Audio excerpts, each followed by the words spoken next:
Hello, medical coding students. This is Janet Thompson, and I wanted to do a video specifically giving a tour of our medical coding course because, as you noticed, if you've gotten into this course, it looks a lot different from your other courses. It's a new format, and this is eventually what Blackboard courses are going to look like within the next year or so. So we're just a little bit ahead of the game.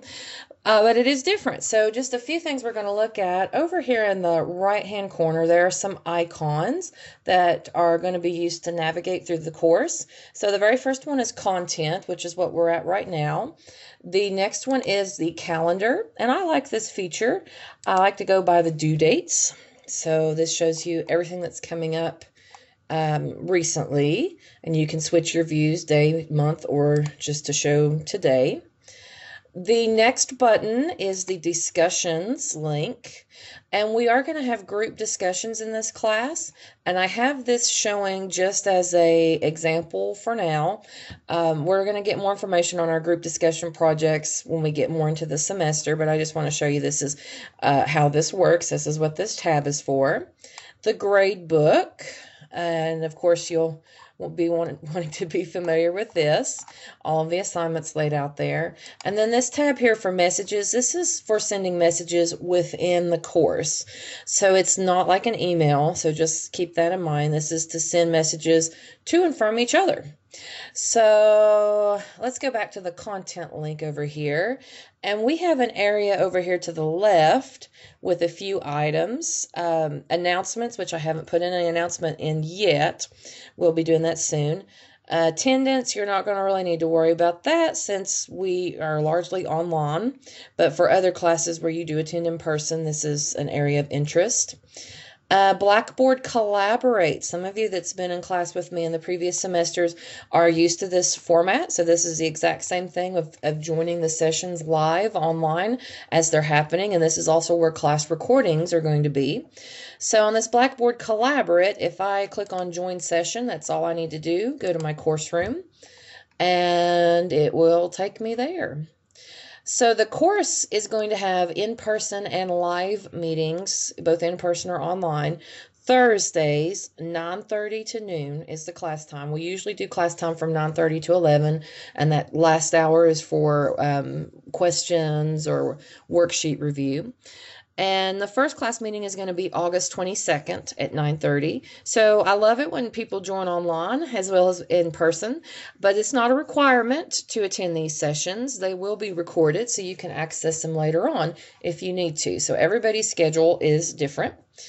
And this is where the live classes are held. This is where the recordings are made. I'm going to go ahead and exit out of this for now.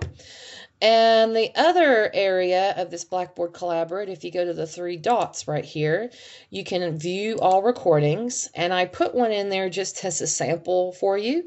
The recordings are going to be labeled by the class date and what the subject is. Some of these recordings can be a little bit lengthy, so I am going to work on that. But this is just a quick 16-second clip. I'm not going to show it here to you, but just to demonstrate how you'll access these recordings. So every week the class will be recorded, and you can access them from this area. So all I do now is I click this X to go back to where I was. So this is navigation, I think, is the trickiest part of this new format, and it's not going to be too bad.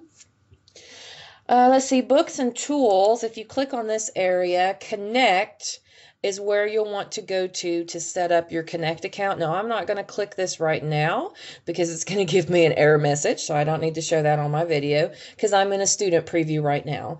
But when you're at home, you're going to access this from this area, the books and tools, and then go to the Connect link here at the top. Now you do have a custom book in this class. It's a combination of two books, and you will need an access code. So this is not eligible as what, the automatic access like we do in all of my other classes. This one's a little bit different. You are going to need an access code. Now you can set up 2 weeks free access. I just would recommend maybe you not do that till the first week of class if you need to do so. But you can get 2 weeks complimentary access if you're waiting on financial aid or whatever issues might arise.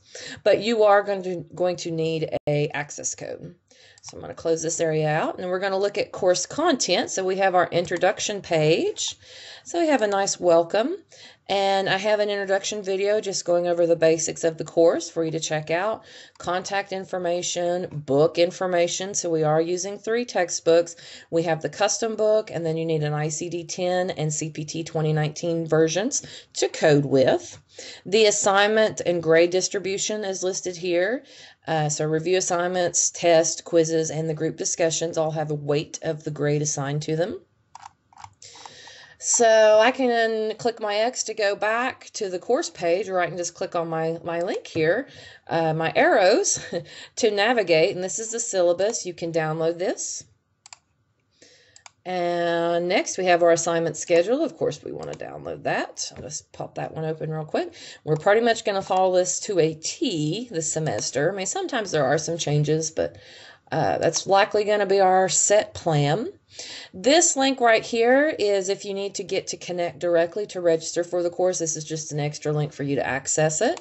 And then the syllabus quiz, every class has one of these. We need to get this in by August 28th. And this is a process that we use to drop students from our classes, what we call no-shows. So if they're not going to participate in the class, we can get them dropped and take care of a lot of problems that come in later on when you stay in a class that you're not participating in. So the syllabus quiz does have to be completed. It's like a true or false question. And you can, just need to get it done by that deadline. And this is all of the introduction materials. So this class is going to be broken down into modules, and I have module 1 for now. And we have week 1 and week 2 that's already in there. So we have a little information on the modules, how the chapters are going to be covered and broken down. And we're going to look at week 1. I'm going to click on the little arrow here. And this is going to bring down everything we're doing in this class. So every week is going to have a lesson plan. When we pull up the lesson plan, we see what our learning activities are going to be. So we watch a lot of videos in this class. We read extra articles because as coders, we're researchers. So we're constantly learning about procedures and ailments and anything new or emerging in the field of coding. So that's a big part of our job, is doing research. So there's a great introduction video here. We want to read chapters 1, 2, and 3. There's a PowerPoint lecture review that I go over in the class meetings. This document here for the guidelines is very important. You'll have this in your ICD-10 book in the paper copy, but I prefer to look at these online. That's how I access them and how I show them in class. So it's very convenient. And there are going to be self-check assignments, and then usually a review or quiz assignment. We have our learning objectives here, what we need to do, and there's going to be some important concepts for the chapter material here for you to check out. So this PowerPoint, I'm just going to download it really briefly, and it's going to show as a presentation. So this is everything we'll be going over in the classes. We go over the textbook material and we code case studies. So that's a lot of what we do during our class time. And I'm going to click on my arrow over here. So the self-check assignment, every week is going to have one of these, and I'm not counting these for the grade, for the class grade. This is what we work on in class when we do our worksheets in class, when you come in person or online. So this is what we're working on. So this is just fill in the blank to find the right ICD code. You need to do as much coding practice as you can. So we review the answers during the class time as well.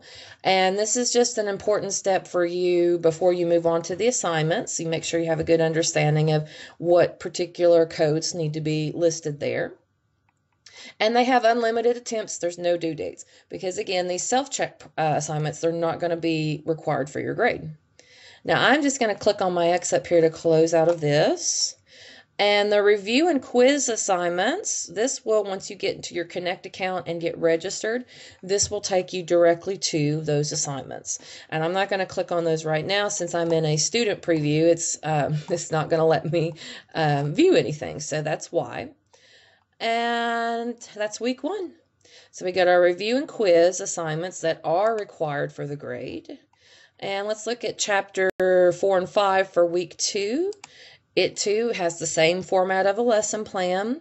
We've got some videos here, how to code a sequela, how to code a neoplasm, what specific chapters of the guidelines that we're going to be reviewing. We have our PowerPoint review, our homework assignments. So we have here check-in survey 1. We are going to have some survey assignments during the class, so you can give me feedback on what you think that you have grasped really well in the course and what concepts you think you need more review on. So that's going to be incorporated into the lectures. And I click my X here and go back to my course. And I think that's pretty much going to cover everything. So this is a new process, and I appreciate all of you for being patient with me while we work through this together. I hope you like it as much as I do. I really enjoy the layout, and I think it's been a good experience overall moving to this format. So it should be very similar to how we normally do things. It just looks a little different. And the thing to keep in mind as professionals in our field of MIT, we always have to adapt to technology and changes. So that's just the inevitability of it. I hope this was helpful for you, and if you have any further questions, please don't hesitate to send me an email, and I look forward to seeing you guys very soon this fall semester.